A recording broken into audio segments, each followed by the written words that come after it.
All right, let's start. Don't try to make mediumship happen. You have to allow it to happen. That is the subject of today's video. As always, please take a moment to like or comment on this video or click the subscribe bell if you're on YouTube. That does help other people see these videos. So you have to try to make a connection happen. Trying to make mediumship happen is getting in your own way. You're only going to make it harder. You have to relax yourself out of the way. You have to allow it to happen. That was something, it took me a while to learn that, how to relax out of the way. So as I've said in other videos, I believe people in spirit are with us from the moment of birth, and because we're constantly getting that input from them, we've tuned it out. The human brain tunes out a lot of input, especially visual input. So the analogy I make is the chair analogy. You're not aware of the pressure of your bottom sitting on whatever chair you're sitting on, or your feet inside your shoes, until I talk about those things, and then you are aware of that. That's it's just something that happens, right? So we turn our attention to them. And for me, another analogy for mediumship is when someone says, "What's that movie where those two people were doing whatever," and you would have known if you hadn't just been asked. And so you just have to relax and let the name come to you, because the harder you try to remember, that sort of screws it up. So it's a little bit like that. I believe it's Eileen Davies, the famous medium Eileen Davies, who says it's a bit like breathing. Don't try to do it, just do it. Like breathing, just do it. And for me, something that really got in my way when I was first developing was trying to be good, trying to be impressive. So I would feel connected. When I connect to people in spirit, I do get this sensation of, if light had a sense of weight, a gentle sense of weight, that's what it feels like. It often feels like information is falling on me, if that makes any sense. And so I would feel connected, but then I'd get nothing. There were no images in my head. I wasn't hearing things clairaudiently. There were no memories being triggered. And it was really frustrating because I'd be sitting in these circles, practice circles or development circles, and I'd be saying them into my head. I feel you. I know you're there. I got nothing.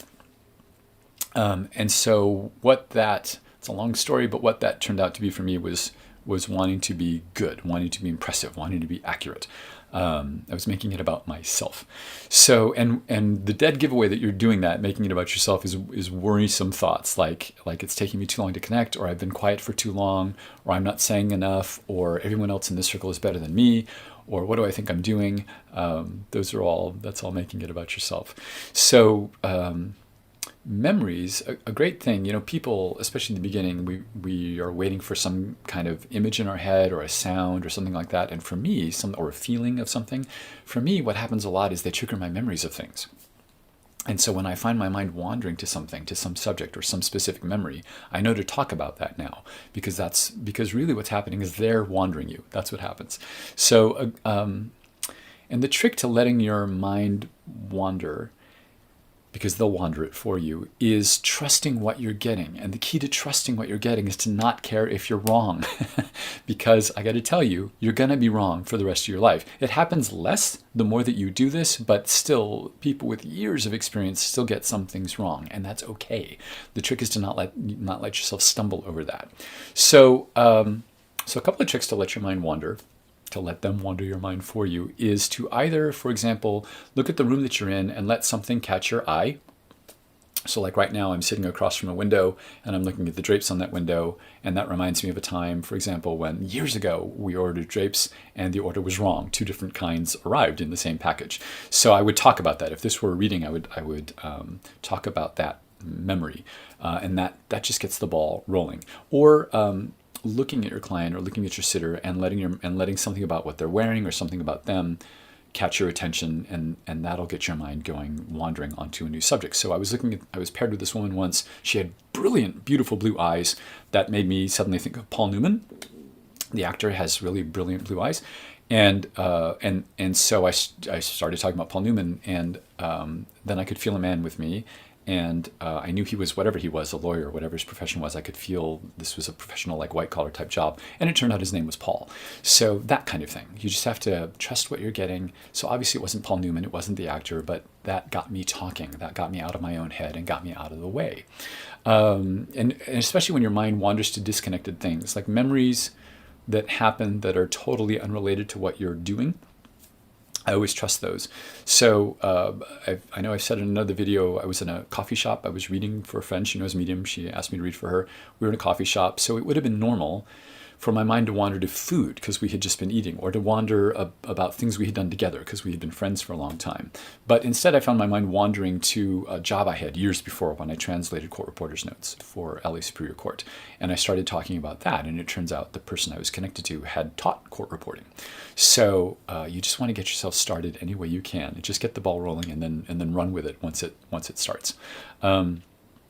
I just did a reading this week where, because I wanted to practice clairaudience, which is hearing things. But for me, sometimes I hear things, but often it's more auditory memories that come up. So I suddenly was hearing Jimmy Stewart in It's a Wonderful Life shouting through the house, Mary, Mary, which is his wife's name. And the sister of the woman I was connected to was named Mary. That's why that was happening.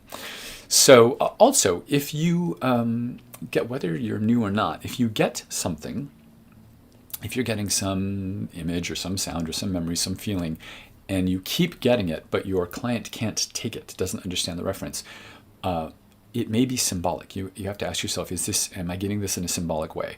So when I very first started doing this, I sat with a group of mediums in person every 2 weeks, and we would invite people to sit for us, and non-mediums to sit for us, so we could read real-life people who knew that they were there to be practiced on. No charge, no anything like that. They were just curious, and they were helpful, or maybe they were studying some other psychic thing and they were willing to sit for us.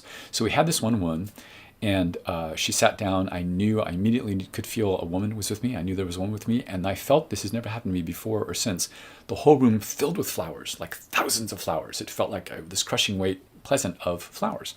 I said, I have no idea why this is happening, but I told her what was happening, and she laughed. She said, I know why you're getting that. And so what had happened was, the person I was connected to was named Heather, which is the name of a flower. How I would get that now is I would just see in my head everyone I've ever known named Heather. But at the time, I was so new to this, like I was learning them, they were learning me. I feel like they were just giving it to me any way they could get me to say that name or refer to that. And unfortunately, I was so new to it, I didn't run with the names of flowers things, but my client knew why I was getting that, which is kind of the important thing, is it doesn't matter what I understand, it matters what the client understands about what you're saying. So I think the most important thing to say about this video is it is not about you. Mediumship is never about you. It's about the communication between someone in spirit and the person sitting in front of you, whether they're on our online platform like Zoom or they're with you in person. Mediumship, you have to go into it with a mindset that it is about the communication, and you're just the pipe, you're just the conduit for that communication. So dead giveaways that you're making it about you is wanting to be good or wanting to be impressive, worrying that you're taking too long, there's too many, the silences between what you're saying are too long, worrying that others in a practice circle, if that's what you're doing, are better than you, or just worrying that you're making things up. That, because it does feel like you're making things up in the beginning because you start getting imagery and you talk about it. That's all making it about you. And mediumship is not about you. It's about the communication. So that's something to keep in mind. Next week, I'm going to talk about, I just saw what I guess you could call it a video podcast of mediums talking about their experiences, and one of them gets cartoon imagery. And I've never heard anyone say that before, because I get cartoon imagery sometimes. So I want to talk about what they give us and how we get it. And so that's next week's video. Again, please take a moment to like or comment on this video, or click the subscribe bell if you're on YouTube. That really does help other people see these videos. And I'm still not sure with this live streaming when the video cuts off. I think my other one cut off like a few seconds too early. So I'm just going to stare at the camera for a second and then I'll shut it off.